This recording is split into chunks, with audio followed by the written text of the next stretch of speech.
Hello there, another warm welcome to the Ref Show. Sepp Blatter says managers should be allowed one challenge per half against referee decisions. We say there's a simpler way, a more effective way to rectify mistakes than that. Big talking point for our experts this week, the mistakes that a video referee could eliminate almost instantaneously on the spot. A warm welcome to our experts, Keith Hackett, of course, our resident expert, and Mark Halsey. Delighted to say you can rejoin us this week. So first of all, chaps, where do we stand on Blatter and his plan? Well, firstly, for me, anything that enhances the decision making for the referee's got to be good for the game, and I'm all for technology. So you're meeting Blatter halfway. He's saying, OK, we ought to be rectifying these mistakes at the time. Allowing managers' appeals, Keith? No, I think that the control of a game is in the hands of the referee, and it stays within his hands. And the outcome is that, in my view, where I think we can enhance his idea, as we've said before, is to have a video referee sat up in the stand with a bank of television cameras, a little bit like Sam Allardyce used to do. He used to have one with a 7-second delay. He used to have two. And that would enable him to have a second look. The referee can do the same. And I think if he's wired up directly to the referee, there's no nonsense in stopping the game. It can actually input, like the fourth official is supposed to do, like the assistant referees are supposed to do, and say, look, something's happened off the ball, or this is not an act of simulation, award the penalty kick. Okay, so can we look and see how this could have worked this last weekend then? Yes, sure. Case study for us then, the Liverpool-Aston Villa game. Villa produced a shock victory at Anfield by 1-0. Talking points, okay, should have been a sending off in that game. Senderos off the ball, took a kick at Balotelli. Mark, how could that have worked then? This was missed. It was missed by the referee Lee Mason, also by the assistant referee Lee Betts. Yeah, I'm with Keith there. I think if he hasn't spotted, if the referee hasn't spotted it, obviously his awareness wasn't up to scratch on the day, and then you look at the video ref who would be watching that, and he would be then shouting into the referee's ear, saying, "Listen, look, you've missed an act of violent conduct. Send us on Balotelli. Stop the game. Free kick to Liverpool. Send off Senderos." And I'm with Keith on that. I think the other where you would use technology again is where the referee's stop the game, given a big decision, key match incident, and then you can then go upstairs and see if you got it right. So when the game stops, then you can go upstairs and say, look, have we got this right? Is it a penalty? Is it a sending off? And within seconds you would know. Absolutely. But it's discreet and nobody's to know other than the match officials that conversation correct. is taking place. And if the referee doesn't stop the game, that's when the video ref comes into play. Which is not to absolve the officials there for missing this. No, I think there's another talking point around that. You know, we spend a lot of time advising referees over many years now about preparation. Know your players, know the tactics, know the tactical changes that might take place with a substitution. You know full well. As an example in the past, we used to have Paul Gascoigne, terrific player. And he would, if he was a substitute, was potentially a massive problem to us because he would get more and more frustrated as he sat in the technical area. And we managed that by the referee going towards the touchline when he was going to be substituted and actually having words. And those words might be, terrific that you're on, Paul. Can't understand why your manager didn't put you on from minute one. Now listen, there's a lot of people come to see you here. Just behave yourself. And I think that Lee Mason had sufficient signals going on in that game before the kick. If he'd have prepared well, he'd have known that Balotelli is a player with a short fuse. He would be aware of the tactics that were applied to Balotelli. A foul here, a dig here, one in the elbows, in the ribs, are all there to wind him up. And at that point, he can get in early and he can manage the situation. And he might then say to his assistant, look, keep an eye on these a bit more closely than normal. Yeah. And if he'd have done that, this then may have he would been have avoided. I mean, Keith's absolutely spot on. When the team sheet comes in, you look at that team sheet, and you look at that team sheet straight. You see Hutton. I know what Alan, good lad, good player, but you know what Alan's all about. Senderos, I've refereed Senderos many times. You know what Senderos can do off the ball, and you just got to be aware. Lee's awareness of what was going on around him on that game wasn't up to his usual standard. And you know, like as Keith said, little dig here, little dig there, and you get all the time in the world. When there's the ball's away, you get time to have a look around and just see what's going on, and you're aware. And all those little fouls that were going on, you've got to. And Lee's awareness wasn't up to scratch. The other aspect, Two words written down from there. Sorry, Keith. Yeah. Teamwork and time wasting. Come on to timekeeping in a minute, but well, I think in terms of teamwork in that particular game, fourth officials now have got to stop being spectators and worrying about the managers and their behaviour. What they should be doing is looking at the game. So whilst we were critical of the assistant referee, we've also got to be slightly critical of the fourth official, saying, look, why didn't you see this offence? One of you's got to see it. It's as simple as that. okay. Andy Martin was on RefCam for this particular game. Lots of talking points. Time wasting was another, and that led to timekeeping because I believe there were only 4 minutes of added time. Villa were time wasting. Again, a video referee or some other control of the clock, Keith. Well, I think that Mark will tell you that when he refereed in Europe or at a World Cup game, but in Europe where it was a two-leg game, he knew in that first leg, if you had one of those, that the away team would come with the intention of absorbing time. The ball would come on late, even though there's a multi-ball system operating, they would delay everything. The free kicks would be slow, the goalkeeper would be slow, all those aspects. So the good referees, the referees that are aware, get in early and deal with time-wasting issues. But I don't see referees stopping the watch.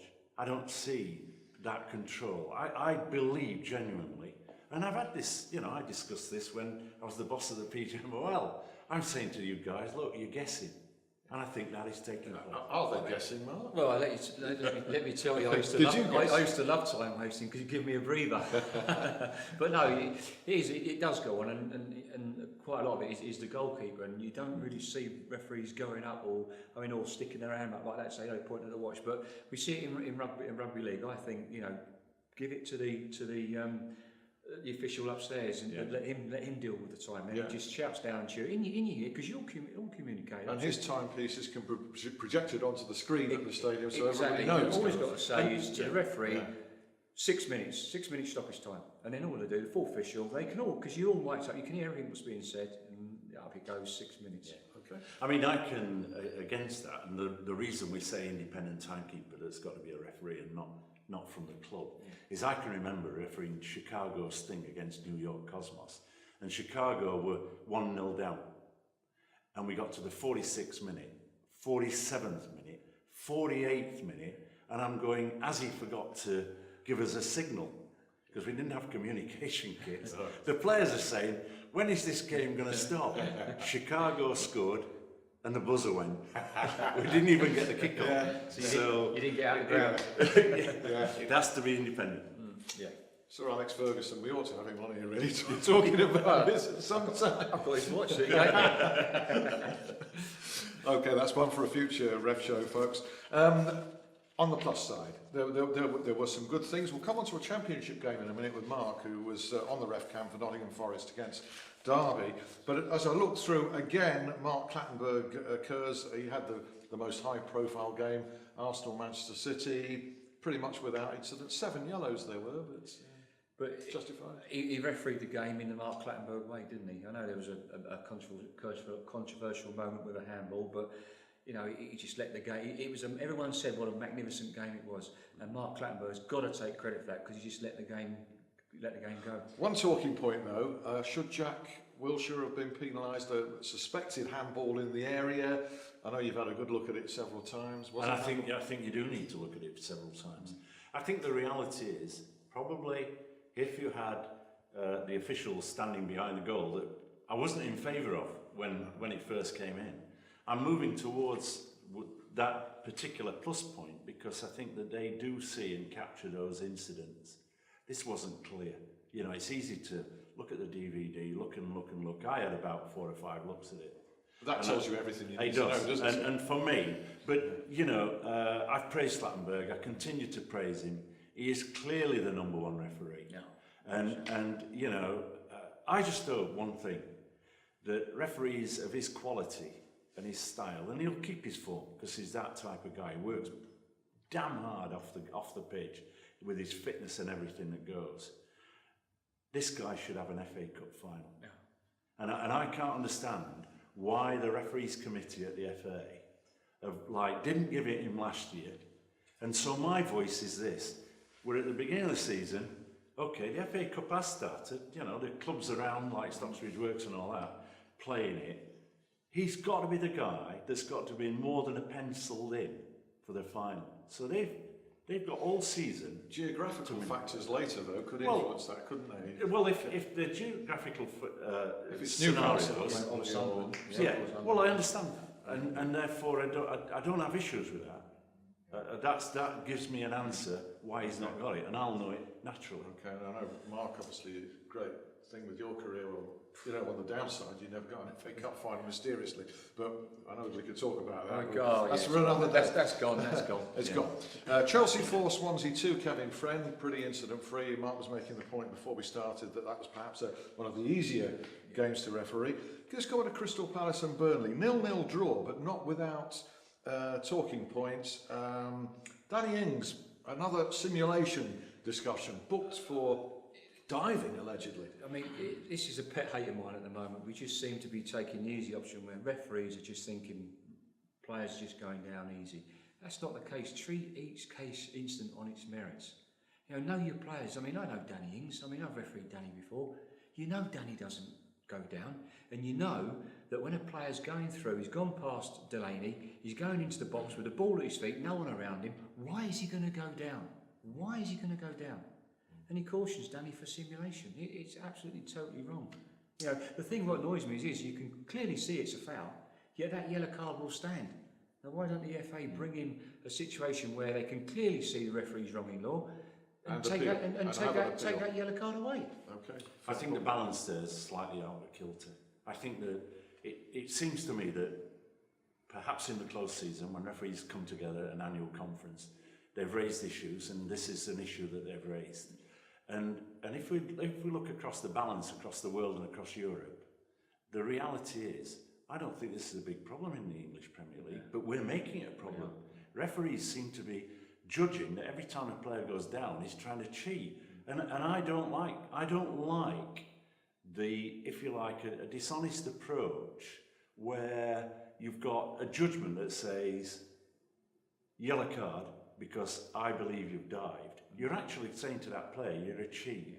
And for me, let's err on the side of safety and give the big decision. So I don't mind referees giving the penalty kick, perhaps getting it wrong, than actually accusing a player of cheating. Because for me, that's a big issue. Okay, can I move on to a couple of other Just incidents? quickly, but also, Keith, if you're not sure, do nothing. Correct. Just play on. Do nothing and just play on. And also, the close proximity of the player tells you something. There must be contact because they're so close. Okay. Well, I think that touches another subject, Alan. I'm sorry to come in, and that is the proximity of the referee to these incidents, because that's the worrying factor. Yeah. I mean, I'm now seeing a lot of TV. I'm seeing games, and I don't see the referee. They're not in the frame. Not in the frame. Not in the picture. If they're not in the frame, they're not in the proximity of play. That game, Burnley Palace, two other incidents that could have produced penalty kicks, maybe should have produced penalty kicks, Mark. Yeah, I thought there was a handball shout for Crystal Palace. Puncheon's put the ball across, and I think it's Shackle was. I mean, his arm. I mean, we talk about natural positions of the arms. I mean, Shackle's hands was right up there, and so for me, he's put his arm up there to stop the ball. That for me is a clear penalty. And there was another with holding on Jutkovic, I think, wasn't there in that same game? Yeah, it was held back. Yeah, it was. I mean, it was the Palace defender. Yeah, they got the penalty, but was he denied a goal scoring opportunity because the Palace defender had just been cautioned for, which I thought was a very cheap caution, Keith. And then he's committed a far more serious offence on the penalty by really grappling over him and pulling him down. And he was just about to head the ball into the goal. But no action taken. But I was surprised, very surprised. Okay, Mike Dean was in charge of that. Normally very, very reliable. Yeah, His Mike performance is, been yeah. good. Southampton 4, Newcastle 0. Chris Foy, again, I think there's a penalty debate on this one. Perhaps one missed, Keith, in this. Yeah, I think he missed one, and I worry a little bit about Chris. He's usually a safe pair of hands, but there's a time when the legs begin to fail you, and I think that there are times when he's got an exposure by the distance. You know, the safe, comfortable distance, we know the optimum distance is about 20 yards from the ball, gives you a good opportunity to spot offences. And I think he's drifting a bit, relying a lot on his assistant referees. And, you know, age catches up with all of us. Well, it was a penalty. It was Tim Krul on challenging Shane Long. It was a penalty. And if you remember rightly, a couple of weeks ago, Chris missed a handball when Ashley Young fired into the box, where Burnley player deliberately handled the ball. Okay. I think Keith's right. I mean, you know, as a referee, as you get older and older, I think Chris is around about 52, 53. You know, I knew that my body just couldn't cope with the rigours of Premier League, and you know when you come into a time, you're in swimming. To the other end of the scale, and Michael Oliver, Stoke Leicester, and the winning goal came from. We all like to see a game flow, and I think Michael Oliver contributed. Yeah. Had he been one of the refs a few years ago, he might have been punching in the air. Who was that? Mike Reid. Mike Reid, after yeah. playing Reid, in advance. And he got suspended. So I don't think he'd do that. But I got to say, it was a fantastic piece of refereeing.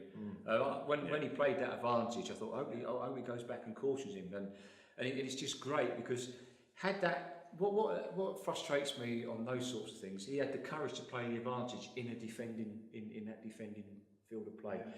Now, had that ball not gone on, or that move gone on to score a goal, he would have got criticised by the evaluation for not blowing up and giving a free kick. But he read the game. But he read the game well, and it was a wonderful advantage. So when referees are playing those sorts of advantages and taking a gamble, that's what we want to see. Natural ability referees, not manufactured referees, and that was a fantastic piece of refereeing. He's a terrific referee, there's no question. Some other good performances. Anthony Taylor, West Brom 0, Everton 2. There was no real debate about that.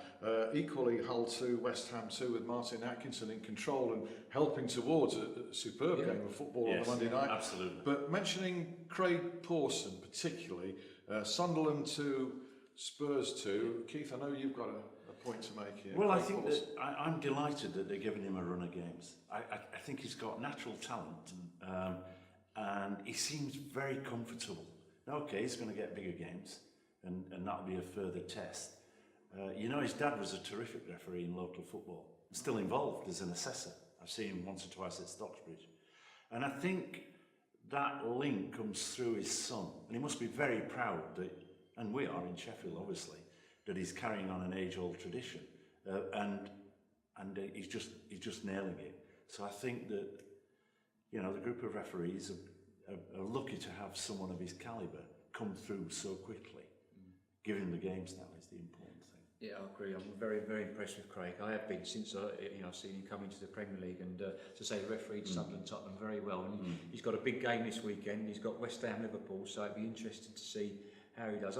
For me, I think he's just got to work a little bit on his positioning. I think sometimes his positioning is all out of sorts, but that comes with his experience, and it's really pleasing to see Craig doing well. So he's one of the newer names.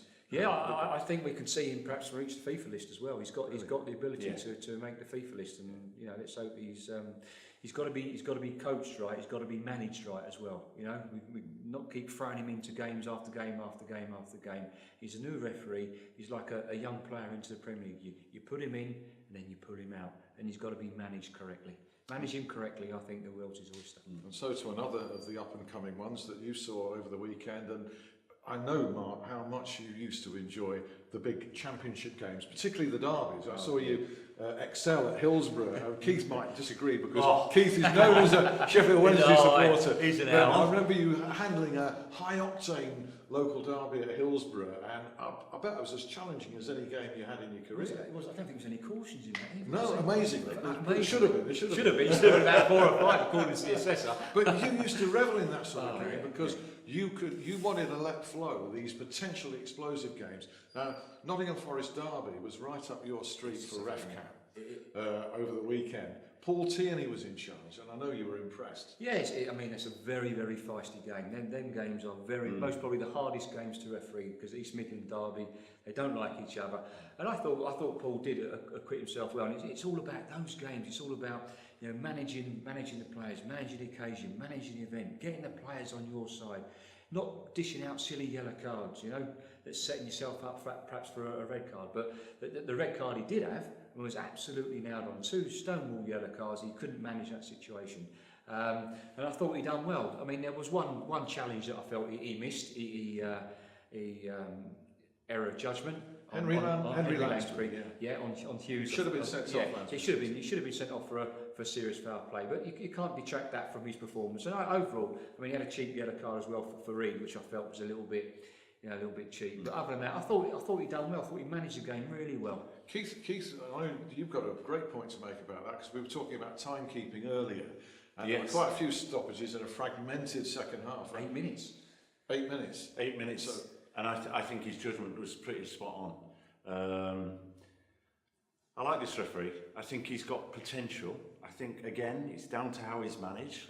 Put him in, put him out in terms of the games, give him a lot of good coaching. He's, you know, an experience that I see that he's, as Mark I think has alluded to, and he's a bit raw, and you can see that, but he's got potential. And I like the basis and foundation in which he works, and that is he's prepared to run. And that was Mark's trait. I mean, in Mark's early years in the Premier League, we were actually saying to him, is there a blade of glass that you don't cover? Please slow down, Mark. Because Mark was hitting like 14,000 metres in a game, right? When the average then was about 10.5. So you had to bring him down. That was too quick for my own good. Yeah. And I think that, you know, with natural talented referees, you've got to allow them to breathe. We don't want, you know, robots out on the field of play. We do want people to manage the scenario of the ups and downs in a game. And we need characters as well, don't we, Keith? We need characters in the game, refereeing. And maybe there aren't enough character referees, but that's a subject for another day, maybe next week. Sure. Thanks as ever, chaps. We're going to allow everybody else to breathe, to use your expression just now. Mark Halsey, Keith Hackett. Who was it who said, don't have nightmares, sleep well? They could have been referring to referees in that. I do hope, guys, that you found the chat constructive, because we do know that referees are watching this conversation each week, and we hope that we're being fair all round, that we're highlighting the good as well as the not so good. Do join us again. Thank you for your company. Join us again next week for the Ref Show. Thank you. Bye.